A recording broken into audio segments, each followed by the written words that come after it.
High blood pressure is often called the silent killer, and for good reason. Most people who have it don't feel any symptoms at all. No headaches, no dizziness, no warning signs. And yet it quietly damages the arteries, the heart, the kidneys, even the brain, until one day it shows up as a stroke, a heart attack, or worse. Here's the scary part. Nearly 1 in 2 adults in the United States has high blood pressure, and many don't even know it. That means millions of people are walking around with numbers that are slowly cutting years off of their lives. So, how high is too high? Is 130 over 80 okay? What about 140? Or does it only become dangerous at 180? In this episode, we'll break down exactly what blood pressure numbers mean, how doctors decide what's normal versus what's high, and even why so-called borderline levels can increase your risk. And make sure you stay with me until the very end because I'll share the one blood pressure range most people ignore, but it still raises your heart attack risk and your stroke risk. It's the hidden danger zone you need to know about. So before we talk about what's too high, let's make sure we understand what blood pressure actually is. When your heart beats, it pumps blood through your arteries, and that blood pushes against the walls of those arteries. The force that pushes on the walls of your arteries is your blood pressure. It's measured in two numbers. The systolic pressure is the top number. This is the pressure in your arteries when your heart contracts, pushing the blood out. And then there's the diastolic pressure. That's the bottom number. This is the pressure when your heart relaxes between beats. That's that contract, relax, and the artery reacts to that contraction and relaxation of especially the left ventricle of the heart. Both numbers matter. The top number tells us how hard the heart is pumping, and the bottom number tells us how much pressure remains in the system at relaxation and the resting phase of the heart. Now, blood pressure isn't static. It goes up and down when you exercise, when you're stressed, even when you drink coffee. It goes down when you sleep or relax. That's normal. What concerns doctors is when blood pressure stays consistently elevated over time. Think of your blood vessels like plumbing pipes in your house. If the water pressure is just right, everything flows smoothly. But if the pressure is too high, all the time, those pipes start to weaken, leak, or even burst. Your arteries work the same way. Constant high pressure damages the walls and sets you up for serious problems. So blood pressure is simply a measurement of force, but it tells us a lot about the stress your heart and arteries are under 24 hours a day. So now that we know what blood pressure measures, let's look at the ranges doctors use to decide what's normal and what's too high. The American Heart Association and the American College of Cardiology set the current guidelines, and here's how it breaks down. Normal is considered less than 120 systolic and less than 80 diastolic. Systolic meaning the force of contraction, diastolic meaning the resting phase. Elevated blood pressure is 120 to 129 systolic with a diastolic still under 80. High blood pressure, stage 1, is considered 130 to 139 systolic or 80 to 89 diastolic. Here you have the diastolic number coming up as well. High blood pressure stage 2 is 140 or higher systolic or 90 or higher diastolic. Hypertensive crisis is 180 or higher systolic or 120 or higher diastolic. This is a medical emergency. You should go to the emergency department right away. Here's why these numbers matter. Every step upward means your heart and blood vessels are under more strain, and your risk of heart attack, stroke, kidney disease, and blindness goes up. For years, doctors thought that 140 over 90 was the main threshold for concern, but newer research showed that even at 130 over 80, risks are already higher, especially for people with diabetes, kidney disease, a history of cardiovascular problems, or family history. That's why the cutoff for stage 1 hypertension was lowered to 130 to 80 in recent years. It's not to over-medicalize things, it's because evidence shows that damage starts earlier than we once thought. Here's an analogy. Imagine your car tires. If the pressure is a little above normal, the car still drives, but the extra strain wears the tires down faster. If you keep driving like that for months or years, you're much more likely to have a blowout. Blood vessels are the same way. Higher pressure accelerates wear and tear, especially on the lining and the wall of the vein, even if you feel fine. So when we ask, how high is too high? The truth is that risk begins to climb at 120, gets steeper at 130, and becomes truly dangerous once you hit 140 and above. So why does high blood pressure matter so much? The danger isn't just the number on the screen, it's what that constant pressure does inside your body over months and years. The first thing to be concerned about is damage to the arteries. High pressure makes the artery walls stiff and thick, a process called arteriosclerosis. It creates tiny injuries in the lining where cholesterol and plaque can build up. That's how atherosclerosis develops. Over time, this raises your risk of heart attack, stroke, and peripheral artery disease, what we call PAD. Next, there's strain on the heart itself. The heart has to work harder to pump against elevated pressure.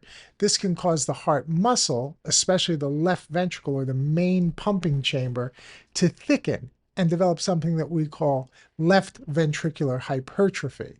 Eventually, the heart will actually weaken. The left ventricle loses its strength and begins to dilate and begins to fail, and that's what we call heart failure. Another thing to consider is damage to the kidneys. Your kidneys filter blood through tiny blood vessels, which are very, very fragile and very sensitive. High blood pressure scars and narrows those vessels. That leads to chronic kidney disease and, in severe cases, kidney failure. Then, of course, we have to worry about damage to the brain. High blood pressure is the #1 risk factor for developing a stroke. It can also cause small vessel disease in the brain, leading to memory problems and even dementia. Blood pressure can also damage the eyes. The very small, fine, and very delicate vessels in the retina are very sensitive to pressure. Hypertension can cause what we call hypertensive retinopathy, which may lead to vision loss or even complete blindness. So here's the most important part. You usually don't feel any of these things happening. There's no pain, no obvious signal, until it's too late. That's why hypertension is called the silent killer. In plain English, imagine your home plumbing with water pressure turned up way too high.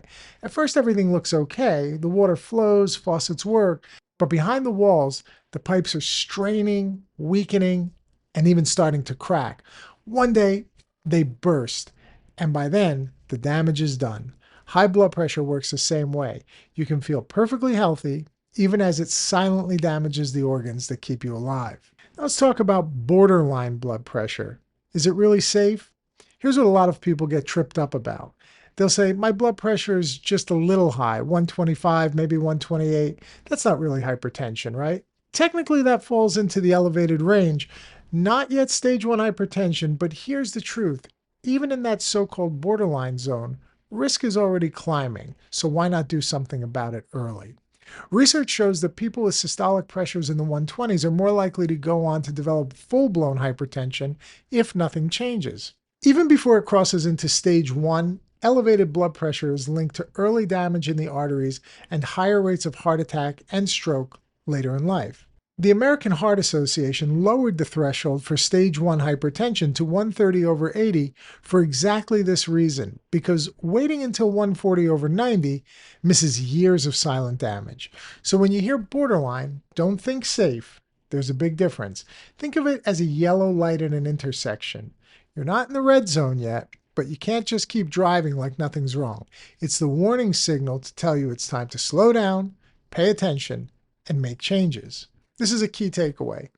Elevated blood pressure isn't harmless. It's the early warning stage and the perfect time to act before permanent damage sets in. Think of that as a gift.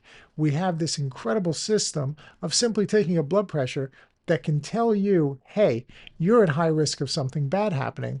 Let's intervene before that happens. So what causes blood pressure to go too high? What actually drives blood pressure up in the first place? The answer is actually it's a mix of lifestyle, medical conditions, and genetics. Let's start with lifestyle factors, like diets that are high in salt and processed foods. Excess sodium makes the body hold on to water, increasing the blood volume and thereby the blood pressure. Also, excess weight. The more tissue means the heart has to pump harder, which raises pressure and makes it work that much harder 24 hours a day. Physical inactivity without regular exercise causes arteries to become stiffened and can also ultimately weaken the heart. Alcohol and smoking both damage blood vessels and drive up blood pressure. Chronic stress leads to hormones like cortisol and adrenaline, and these keep pressure elevated over long periods of time. Medical conditions like kidney disease can also affect blood pressure because the kidneys regulate fluid and sodium balance, and when they're damaged, pressure rises. Diabetes and metabolic syndrome can also have an effect on blood pressure because these damage blood vessels and make hypertension more likely. Sleep apnea, believe it or not, can also have an effect on blood pressure. Because of the repeated drops in oxygen levels, this leads to a trigger in stress hormones that raise blood pressure. Genetics and age can also affect high blood pressure. High blood pressure, as many of you know, runs in families. Your genes can affect how your blood vessels and kidneys regulate pressure. And as we age, arteries naturally stiffen, making hypertension more common after the age of 50. Here's a plain English analogy for you. Think of blood pressure like the water level in a reservoir. If you keep pouring more water in, too much salt, too much weight, or if the drain is clogged, kidney disease, the level rises. Add in cracks in the dam, like aging arteries and genetics, and it's a recipe for overflow. Here's the key takeaway. While you can't change your age and you can't change your family history, your lifestyle and medical management makes a huge difference in keeping blood pressure under control, and that's up to you. Now let's talk about what to do if your blood pressure is high. Let's say you've checked your blood pressure and it's consistently high. What should you do next? The good news is that blood pressure is one of the most controllable risk factors for heart disease and stroke. And here's how. Number one, there are lifestyle fixes. This is the first line for most people. Lose weight if you're overweight. Even a 5 to 10% drop in the body weight can significantly lower blood pressure. Number two, eat smarter. The DASH diet is very popular. This is a dietary approach to stop hypertension. DASH, dietary approach to stop hypertension. This emphasizes fruits, vegetables, whole grains, lean proteins, and low-fat dairy. These have all been proven to reduce blood pressure. And cut back on salt. Most Americans eat double the recommended amount. Aim for under 2,300 milligrams of sodium a day, ideally closer to 1,500 milligrams if you have hypertension. And don't forget to exercise regularly, because just 30 minutes of brisk walking 5 days a week can lower systolic blood pressure by 5 to 8 points, believe it or not. And limit alcohol. No more than 1 drink per day for women, 2 drinks per day for men. And also, please, if there's one thing I can beg you to do, quit smoking. Smoking tobacco will kill you. If you're really unlucky, you'll die from a stroke, a heart attack, lung cancer, and emphysema all at the same time while having a leg amputated. So quit smoking. Tobacco immediately raises blood pressure and damages arteries. And manage stress and get plenty of sleep. Poor sleep and chronic stress keep blood pressure elevated. Practices like meditation, deep breathing, or simply prioritizing rest do make a real difference. If your blood pressure is stage 2, meaning 140/90 or higher, or stage 1 with risk factors like diabetes or heart disease, your doctor may recommend medications. Category number 1 is diuretics, what we also know as water pills. These help your kidneys flush out excess sodium and water. Then come ACE inhibitors and ARBs, which relax blood vessels.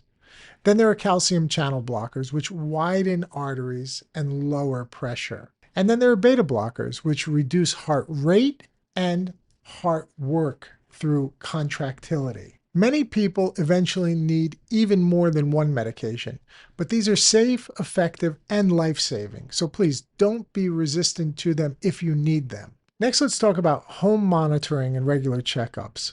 Blood pressure can fluctuate throughout the day. That's why home monitoring is crucial. It gives us a clearer picture than a single reading at the doctor's office. Keep a log and share it with your physician to guide treatment. Also remember, I have another video about how to properly take blood pressure and the mistakes you can make, because getting your blood pressure right is essential in managing it properly. Think of controlling blood pressure like keeping a car under the speed limit. Good habits, diet, exercise, stress management are all like easing off the gas. Don't run the thing into the ground. Don't be too hard on the car. Don't be too hard on your body. Medications are like brakes. When the gas pedal alone isn't enough, put the brake on. Together, they keep you safe on the road. Key takeaway: high blood pressure isn't a life sentence. With the right mix of lifestyle and, when needed, medications, it's one of the most treatable risk factors for heart disease and stroke. Let's bring this all together now, shall we? Blood pressure is one of the simplest numbers to measure, but it's also one of the most powerful predictors of your health. So today we've covered what blood pressure measures, the force of blood against the artery walls, with systolic on the top and diastolic on the bottom. The ranges: normal, elevated, stage 1, stage 2, and hypertensive crisis. Why blood pressure is dangerous. It damages arteries, it strains the heart, it injures kidneys and the brain and the eyes. We also talked about the myth of borderline blood pressure. Now even the elevated range of 120 to 129 is known to be not safe, but a warning sign. We also reviewed the causes of blood pressure, including lifestyle, medical conditions, genetics, and age. We've also talked about what to do with regard to lifestyle changes, being first, medications when needed, plus home monitoring and keeping yourself on track. And remember the point I teased at the beginning, the one about the blood pressure range most people ignore, but it still raises your risk? That's the elevated zone, 120 to 129 on top, with a bottom number under 80. It doesn't yet qualify as hypertension, but it's not normal either. Think of it as your yellow light, the time to act before the real damage begins. The bottom line is this: don't wait for symptoms, know your numbers, act early, and you can literally add years to your life. If you found this helpful, please share it with somebody that you know and somebody that you care about. Chances are they're going to thank you for it, because half of all the adults you meet have blood pressure that's too high. And let me know in the comments, do you know your blood pressure? And when was the last time you had it checked? Don't forget to subscribe for more science-based health content, because when it comes to your heart and blood pressure, knowledge isn't just power, it's protection. It can save your life. I'm Dr. John Chuback, and I look forward to seeing you in the next video.